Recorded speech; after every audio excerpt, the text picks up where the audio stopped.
میں ٹیچر خضر محمد ملک government U P S بانڈی class 6 کا ایک نیا لیسن جس کا نام ہے میجر ڈومینس آف دا ارتھ. یہ جغرافی سے منسلک ہے. تو سب سے پہلے ہم نے اس میں یہ سمجھنا ہے کہ جو میجر ڈومین ہے وہ کتنے ہیں اور ارتھ جو ہے اس کی کیا اہمیت اور افادت ہے.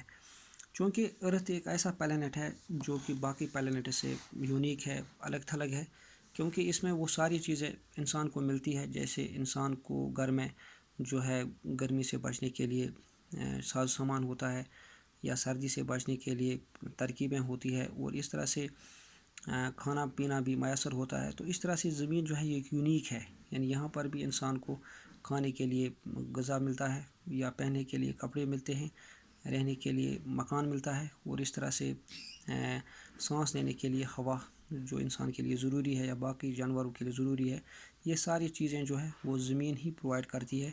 تو اس کے برعکس اگر ہم اس کا موازنہ باقی پلینٹس کے ساتھ کریں, چاہے وہ جوپیٹر ہو, مرکری ہو, وینس ہو, وہ اگرچہ زمین سے بہت بڑے ہیں, وسیع ہے اور پھیلے ہوئے ہیں, لیکن ان میں نہ ہوا ہے, نہ پانی ہے, اور نہ ہی لائف سپورٹنگ سسٹم ہے جہاں پہ انسان زندہ رہ سکتا ہے.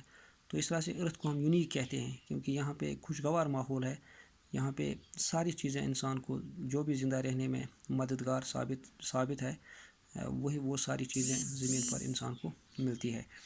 پیارے بچوں, سب سے پہلے اگر ہم بات کریں زمین کی, تو یہ ہر ایک قسم کی لائف کو جو ہے وہ سپورٹ پرووائڈ کرتی ہے.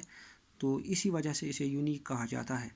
تو یہاں پر اگر ہم زندگی کی بات کریں, اسپیشیز کی بات کریں, وہ ہوا میں بھی رہتے ہیں جیسے انسیکٹس ہے, لینڈ پر بھی رہتے ہیں جو جن کو ٹیریسٹریل اینیملز بولتے ہیں, اور یہاں پہ پانی میں بھی زندگی ہے جن کو ہم ایکویٹک فارمز آف لائف جو ہے کے نام سے جانے جاتے ہیں. یعنی اینیملز بھی ہے, برڈز بھی ہے, انسیکٹس بھی ہے, یہ سارے زمین پر رہتے ہیں. تو زمین پر تقریباً 71% حصہ جو ہے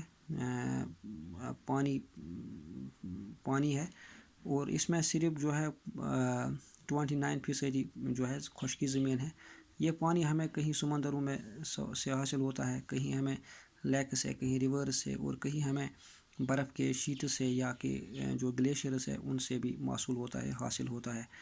تو اس طرح سے ہر ایک انسان کی اپنی ایک اہمیت ہے, ہر ایک چیز کی زمین پر اپنی ایک اہمیت ہے. ہر ایک اسپیشیز جو ہے ایک یعنی کی اہمیت ہے, اور وہ ایک دوسرے پر نربھر کرتے ہیں غذا کے حوالے سے, فوڈ چین کے حوالے سے, یا ماحول کو صاف رکھنے کے اعتبار سے, یا ماحول کی بیلنس بنانے میں یہ ایک دوسرے کو جو ہے سپورٹ کرتے ہیں. چونکہ اگر ہم ڈومینس کی بات کریں تو زمین پر 4 میجر ڈومینس ہیں. ایک ہے لیتھوسفیئر, ہائیڈروسفیئر, ایٹماسفیئر اور بایوسفیئر. لیتھوسفیئر راک سفیئر کو کہتے ہیں, یعنی ہماری سوائل جو کہ راکس کی بنی ہے, تو ٹوگیدر اس کو لیتھوسفیئر کہتے ہیں. ہائیڈروسفیئر یعنی وہ سارے پانی کے ذخائر, چاہے وہ سٹریمز کی شکل میں ہو, چاہے وہ ریورز کی شکل میں ہو, سمندر کی شکل میں ہو, تو ان کو ہم بولتے ہیں ہائیڈروسفیئر. ایٹماسفیئر ہو گیا ہوا جس سے ہمیں آکسیجن ملتا ہے, ہماری پلانٹس ٹریز کو یہاں پہ کاربن ڈائی آکسائڈ ملتا ہے, نائٹروجن ان کے بڑھانے میں استعمال ہوتا ہے. تو وہ ساری گیسیں جو ہے وہ ایٹماسفیئر میں آتی ہے. اس طرح سے بایوسفیئر یعنی یہ ساری تینوں چیزیں جو کہ سپورٹ کرتی ہے زندگی کو بننے میں, بھانپنے میں, تو اس کو ہم بولتے ہیں بایوسفیئر. چونکہ ارتھ جو ہے آج میں نے پڑھایا آپ کو, یہ سب سے اہم ہے اور الگ تھلگ ہے باقی پلینٹس سے. باقی جو بھی یہاں پہ پلینٹس ہے ان سے مختلف ہے, کیونکہ زمین پر پانی ہے, زمین پر ہوا ہے, اور زمین جو ہے یہ انسان کو وہ ساری چیزیں پرووائڈ کرتی ہے جو انسان کو چاہے غذا کی شکل میں ضرورت ہو یا انسان کو کپڑوں کی شکل میں ضرورت ہو. تو یہ ساری چیزیں ارتھ ہی پرووائڈ کرتی ہے, زمین ہی فراہم کرتی ہے. تو بنسبت کہ اگر ہم اس کا موازنہ دوسرے پلینٹس کے ساتھ کریں تو ایسا نہیں ہو سکتا ہے. آج اتنا ہی ہم پڑھیں گے, کل ہم الگ الگ پڑھیں گے, لیتھوسفیئر, ہائیڈروسفیئر, ایٹماسفیئر اور بایوسفیئر. آج اجازت دیجیے, خدا حافظ.